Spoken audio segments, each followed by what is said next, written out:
Come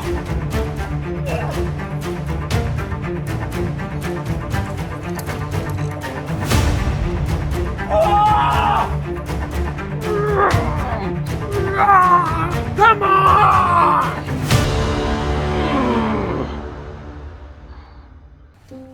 Very nice, beautiful morning to be out hiking though. In 3 weeks, I'll be going out to try the hardest sport climb I've ever tried before, or to try it again. It's been a year since I've been on it last. Got a royal ass beating a year ago. Well, how about we talk about the hardest sport climb that I've done, and not just tried.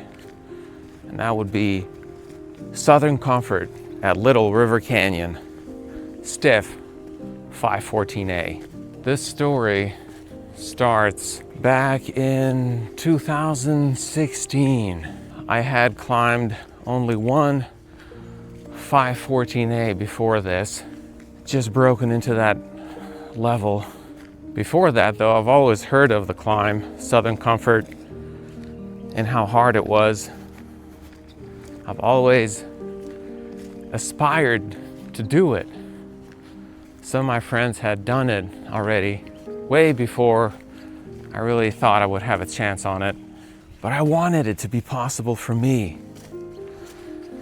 And so after climbing some 13Ds and having a 514A first ascent, which still hasn't been repeated, so maybe it wasn't 14A or maybe it was, who knows. I decided in 2016 to give Southern Comfort a try. My first impressions on it were quite positive. After a month, I did all the moves, all the boulder problems, all the sequences essentially. So I was feeling quite optimistic. I actually had a chance on it. But the crux of this climb is the pump. After that first boulder problem, you get a bit of a rest. But then you have 3 more hard boulder problems, and each one has a worse rest. And by the time you get to the last hard move, your forearms turn to jello. So the last boulder problem on this climb has 3 variations, I think. There's the original variation where you get this bad left-hand crimp and you do a big long move to the slots. The more common variation is you get the left-hand crimp, you match on it, and then you end up going to the slot left hand first. And the Joe Kinder variation is you don't even go to the slots at all. You just bust out right. I think that might be the easier variation. Now, I've never done that, so I'm just going based on what other people say. But I decided to do it the original variation. The match really didn't seem that fun, felt awkward, and might as well do it the original way. The big move suited me enough that in a way, it probably was easier for me to go direct than to do another couple of moves matching and going left hand. So that's what I decided to stick with. That year, 2016, I got kind of close, but I made the mistake of starting on the climb too late in the season, and so it got cold and I stopped trying it. Then 2016 arrived. In June of that year, I had my second child, so things got a bit crazy. I was still able to maintain a good amount of fitness though for the end of that year, and I started working on Southern Comfort again, having made the same mistake, working on it too late in the season. So I got very close this time in 2017. Oh, I would get to that last move and drop it. And my closest attempt, I remember being up there, and I know that my fingers went into the slot, but they were so frozen. I just couldn't feel anything. I would get so mad and irritated up there because my fingers would turn into icicles. It was driving me nuts.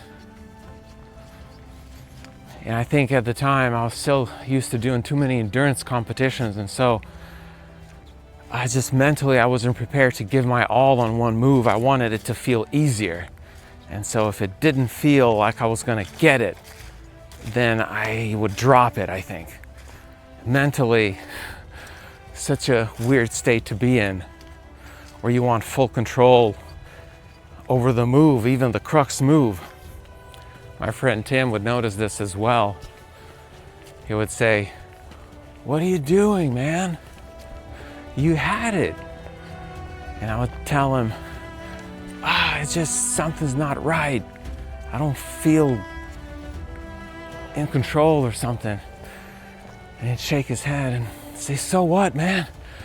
Just grab it. It doesn't have to feel perfect." And he was right, but when it came time to execute the move, I just, for some reason, couldn't do it. But also the cold had a lot to do with it. It was very cold. That last day that I tried it in December, it was sometime mid-December, and I'm pretty sure the high was still below freezing that day. I ended up putting up a propane heater, hoisting it up at that first rest area just to try to warm up a little bit. It didn't really work, by the way. It wasn't hot enough. So that was it. That was the last day that I tried it in 2017. And right after that, basically, everything imploded. Yeah, it got too stressful with a new kid, and I just couldn't maintain that type of climbing fitness. And so I got out of shape shortly afterwards. And on a climb like this, you can't be out of shape. Not possible, not for me anyway. So 2018, most of that year, it's funny, I had a lot of success that year. I won 24 hours of hell and broke Alex Honnold's record. But for most of that year, I was out of shape actually. I just kind of devoted 5 weeks to getting in good shape for the competition, and then got out of shape again after. Before that, I got in pretty good shape for trying to free climb the nose. But again, in between these trips though, I was out of shape, just not climbing well. Just stressed, not getting any sleep. My little one, let's just say she can be quite aggressive. She ended up having more of my genes, which made her a bit difficult to deal with. She basically didn't sleep, or didn't let us sleep, for about 2.5 years. All right, so let's go back. So 2018, didn't try Southern Comfort that year, just too out of shape. 2019, still out of shape. I believe that's when the climbing gym opened up, the High Point climbing gym. So started getting back in shape, trying to anyway. But I was still far away from being able to do something like SoCo.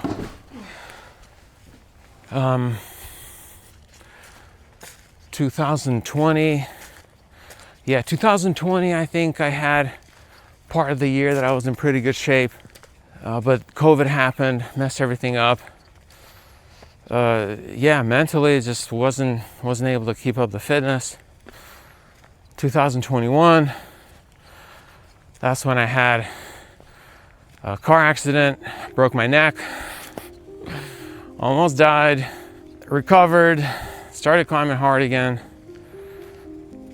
Early 2022, did another 514A, not Southern Comfort though. So I was feeling in pretty good shape. And then that's when Lena busted her ACL. And again, I mean, that's the thing with me, man.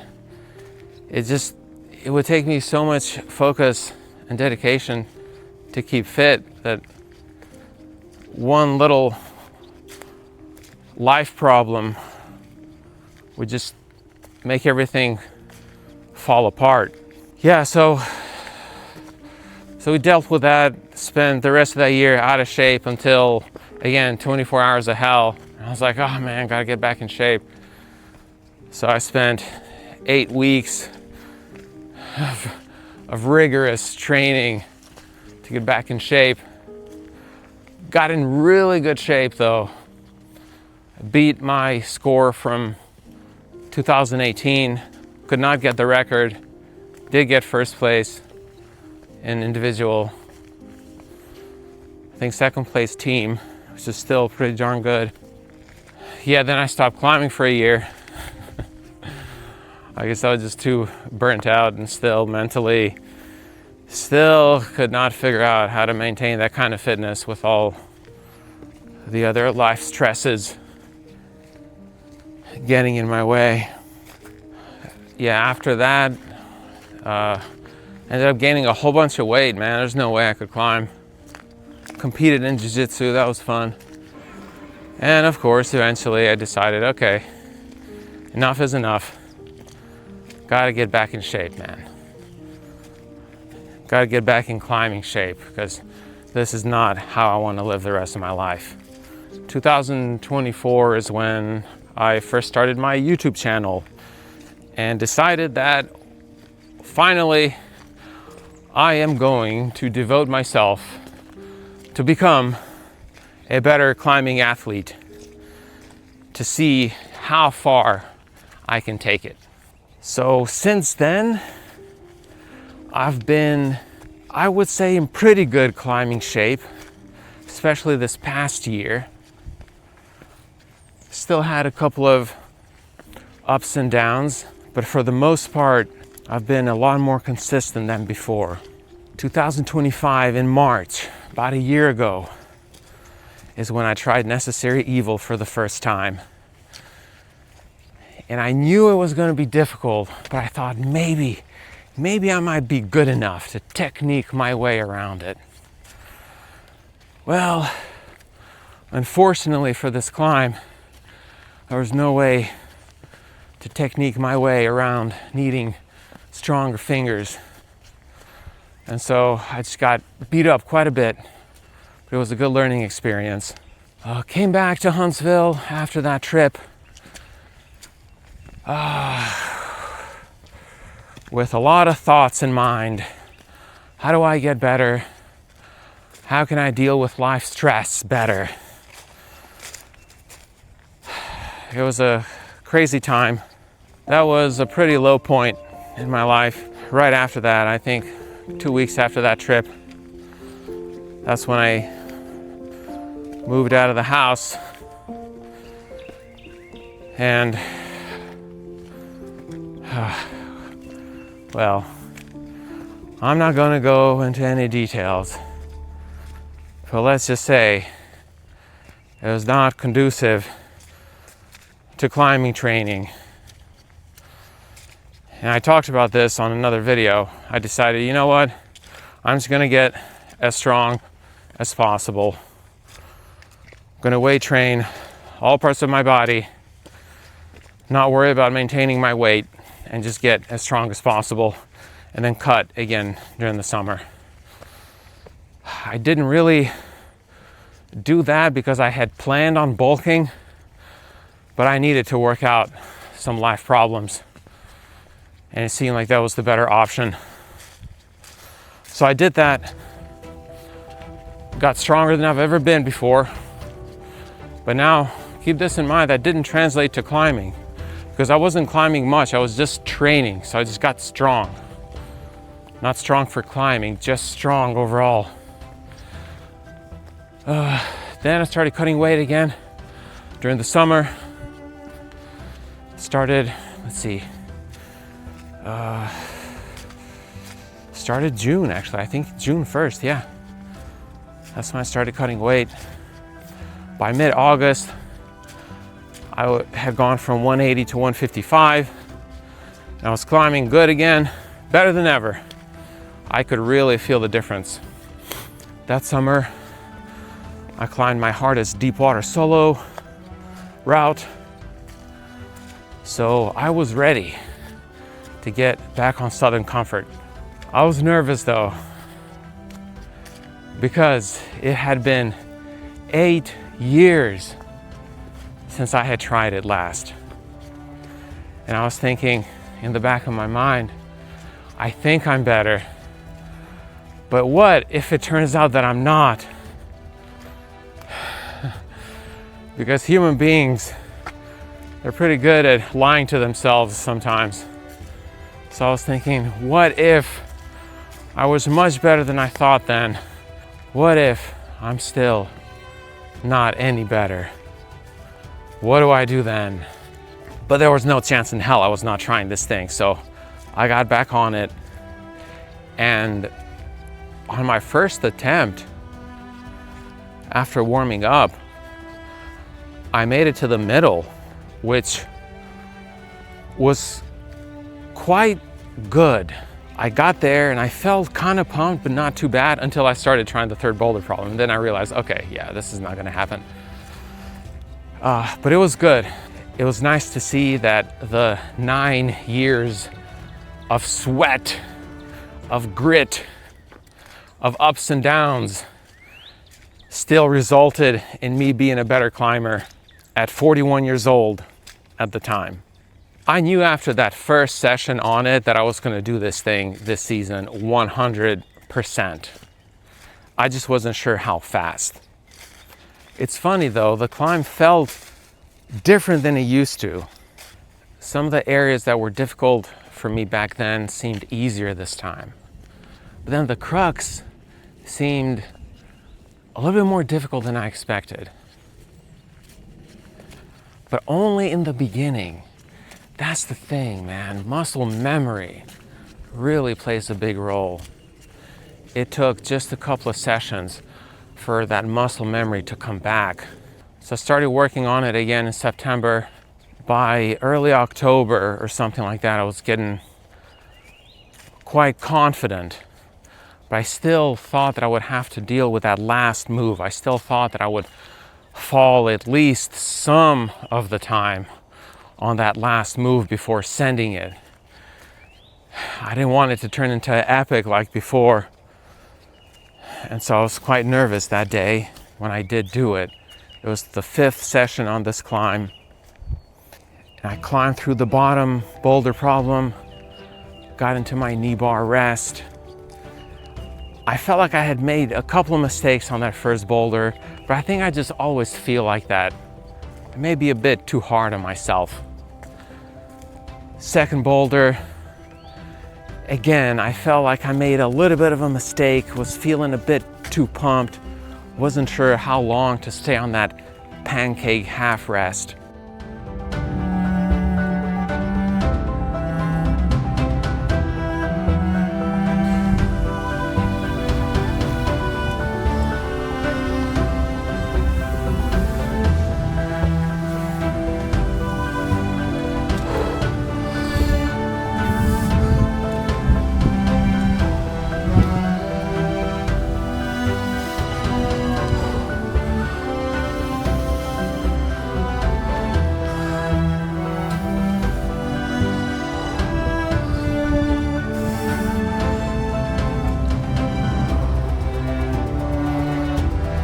Got to the last bit there, got my foot jam in there, got my hand jam in there.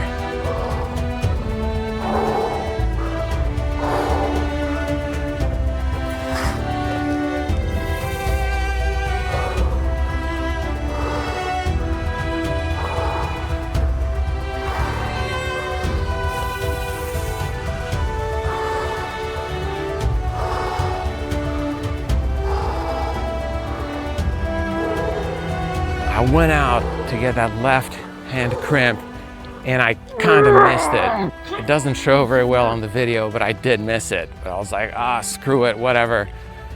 I'm gonna go for it anyway. I don't care. So I went for the slot, and I missed the slot barely. Come on! I think I ended up hitting too far to the right, but everything locked in. All those strength exercises that I did throughout the year finally came into play, and everything went tight. Triceps, shoulders, legs, core, everything went tight, and I was able to adjust my fingers back into the slot. And then I got my left hand in the slot, and I was like, whoa, wait a minute. Am I really doing this right now? I'm about to send this thing, and I hadn't even taken this fall yet. All right. So now I had made it past the Crux to the area where I told my friends, there's no way if I make it here, I'm gonna fall off. So I just had to make doubly sure that I was rested enough to do that last V3 boulder problem. Probably spent more time shaking out there than I needed to. But I was a bit more pumped than I wanted to be. There's no way I was not doing the V3 though, so I did it, clipped the chains, and then just started yelling. What's up now? It was a great feeling to know that after 9 years of sweat, grit, ups and downs, just thinking about it, having my friends ask me, hey, you gonna try Southern Comfort this year? And me saying, yeah, absolutely. And then not doing it, or not even trying it. Year after year after year of that happening. And then you do it, then you have success. Wow! And it ends up being worth it, all of it. That's what I'm talking about! What? I've said this before, but it's nice to know that even after so much time, so many ups and downs, that the net result is still, I'm a better climbing athlete now than I was then. That's good to know. Gives me more motivation to keep on getting better. And I will need to keep on getting better. Because the funny thing is, whenever you do a project, you're still not satisfied. You still want to do the next thing. And that's how I felt. Okay, I got this done. What is next? Well, too many things are next. So much unfinished business all over the place. So many projects I want to do, finish, or start. But what's next now? At the time of me shooting this video is Necessary Evil at the Virgin River Gorge. In 3 weeks, I'm coming for you. I'm gonna take you down. That's what's next. Peace out, guys. Go climb something.